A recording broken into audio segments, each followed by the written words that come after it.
Hai, kita kembali di farmakokinetik bagian absorpsi part 2.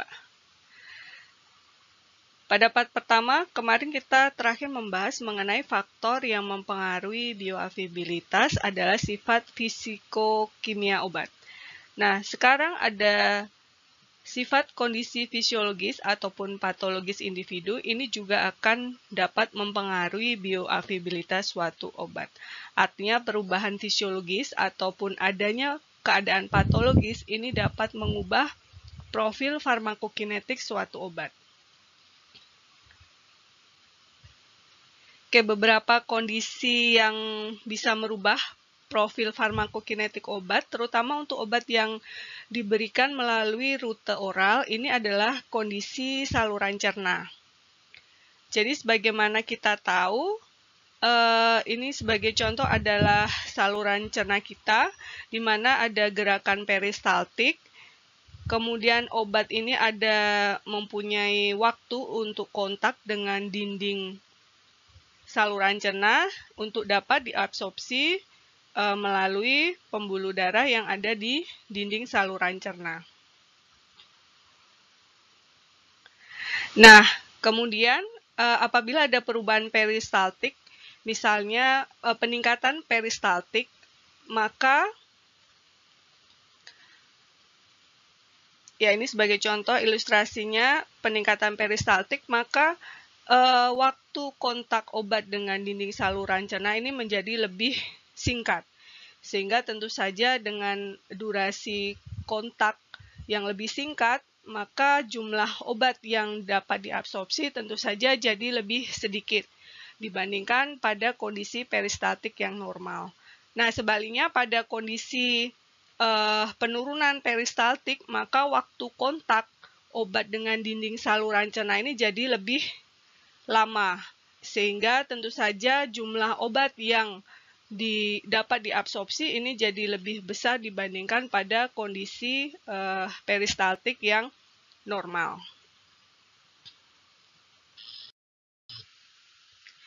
Baik, selanjutnya adalah kondisi pH saluran cerna. Jadi obat ini dia bersifat asam lemah atau basa lemah, di mana pada kondisi lingkungan dengan pH tertentu, obat akan mengalami ionisasi. Nah, seberapa bagian obat yang akan mengalami ionisasi, ini dihitung dengan rumus Henderson-Hasselbalch.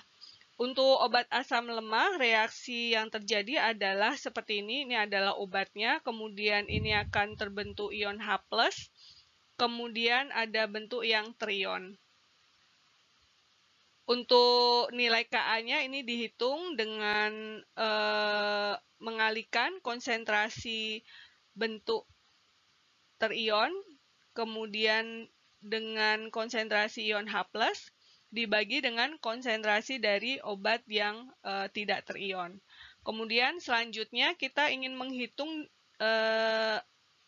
konsentrasi dari ion H+-nya, maka kita tinggal memindahkan ya, jadi mengalihkan Ka dengan konsentrasi dari bagian obat yang tidak terion dibagi dengan konsentrasi obat yang terion. Kemudian kita logkan saja main log, kemudian ini main log Ka dan ini main log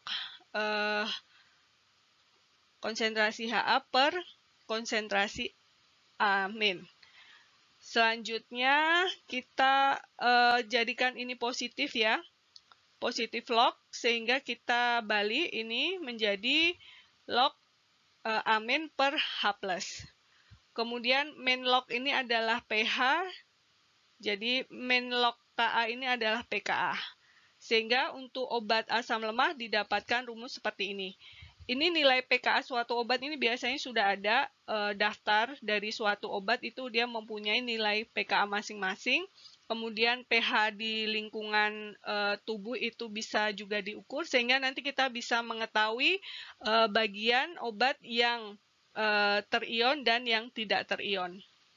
Sedangkan untuk obat basa lemah, ini reaksinya adalah seperti ini. Ini obat basa lemah, kemudian nanti dia akan bereaksi menimbulkan ion H+ dan bentuk yang tidak terion. Nah, untuk nilai Ka-nya sendiri ini adalah sama ya tadi ya, dengan mengalihkan konsentrasi H+ dengan konsentrasi B, kemudian dibagi dengan konsentrasi dari BH+. Kemudian ini sama, jadi prosesnya seperti ini. Sehingga untuk obat basa lemah ini didapatkan pH sama dengan pKa plus log B per BH.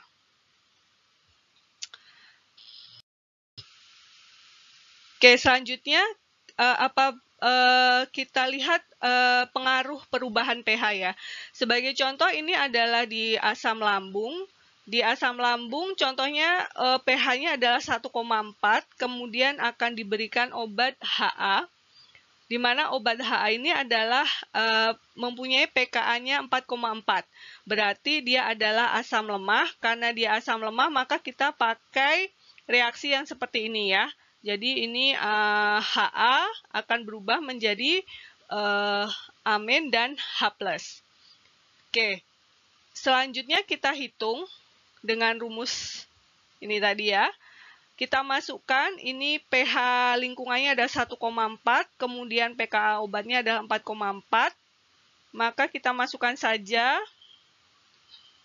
seperti ini. Sehingga, oke. Nah, berarti di sini adalah bagian dari obat yang terion dan yang tidak terion ini nilainya adalah 1/1000. Jadi ini kita lihat, ini sebenarnya hanya proporsi saja ya. Jadi yang bentuk terion ini adalah 0,001 bagian. Sehingga ini bisa dianggap sangat kecil sekali. Jadi tidak ada pengaruh yang signifikan ya. Jadi jumlah yang terion ini sangat kecil. Sehingga bisa diasumsikan ya bahwa keseluruhan, hampir keseluruhan dari yang bentuk tidak terion ya, ini bisa diabsorpsi ya, menembus lipid mukosa barier. Nah, nanti ketika obat di dalam plasma dan plasma ini mempunyai pH 7,4, maka kita akan hitung lagi. Nah, di sini bisa dilihat bahwa bagian yang terion ini adalah sangat besar ya, jadi 1000. Jadi obat ini bagian hampir keseluruhan itu akan menjadi terion, sehingga obat akan lebih banyak berada di pembuluh darah ya. Karena obat yang terion ini dia tidak dapat menembus tadi barier membran lipid. Oke. Nah, semisal kita berikan obat antasid, pH lambung menjadi 3,4 ya. Setelah diukur, nah kita masukkan saja ini pH-nya 3,4, pKa-nya tetap, kita masukkan, sehingga didapatkan adalah proporsi bagian yang terion dengan yang tidak terion ini adalah 1/10. Nah, 1/10 ini berarti cukup lebih tinggi ya. Jadi yang bagian yang terion itu jadi lebih tinggi, sehingga akan mengurangi jumlah bagian obat yang tidak terion. Sehingga nanti jumlah obat yang dapat diabsorpsi akan lebih sedikit. Nah, ini adalah ilustrasi dari perubahan pH yang terjadi di dalam tubuh. Ini dapat mempengaruhi prosentase ionisasi dari obat. Tetapi efeknya, apakah itu signifikan atau tidak signifikan terhadap efek di klinis, ini tentu saja tergantung dari seberapa besar perubahan persentase bentuk terion yang terjadi. Oke, semoga dapat dipahami dengan baik. Oke, selanjutnya adanya makanan di saluran cerna. Nah, adanya makanan di saluran cerna ini juga dapat mempengaruhi absorpsi dari obat. Jadi kita bayangkan ini adalah saluran cerna, kemudian ini adalah partikel obat yang sudah larut. Ketika perut dalam keadaan kosong, maka luas permukaan absorpsi ini luas ya, karena tidak ada hambatan.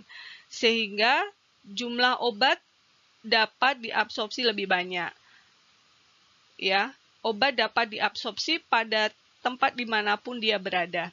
Nah, ketika pada perut yang ada makanannya, maka luas permukaan absorpsi ini jadi lebih sedikit, ya.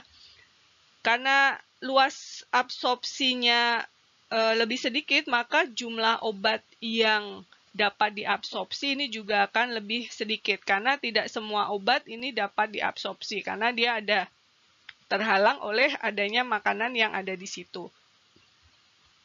Nah, nanti perlu diingat bahwa di saluran cerna ini juga ada banyak enzim, ada banyak bakteri yang bisa merusak dari struktur obat.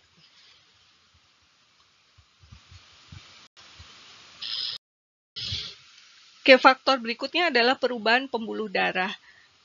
Jadi semisal ini adalah pembuluh darah yang ada di sekitar tempat rute pemberian obat, di mana celah endoteliumnya sangat kecil. Perubahan pembuluh darah ini lebih mungkin efeknya lebih signifikan pada obat yang sifatnya hidrofilik ya. Karena untuk obat hidrofilik sendiri dia relatif tidak dapat menembus membran plasma, sehingga ketika dia diabsorpsi, dia menggunakan saluran yang ada di dalam membran sel ataupun di celah antar sel. Nah, sedangkan pada kondisi misalnya inflamasi di mana terjadi vasodilatasi dari pembuluh darah, sehingga celah antar selnya ini dia dapat melebar gitu ya. Sehingga ini akan mempengaruhi jumlah obat yang dapat melintas. Jadi ini pada kondisi normal obat tidak dapat melintas karena dia ukurannya lebih besar daripada celah antar sel.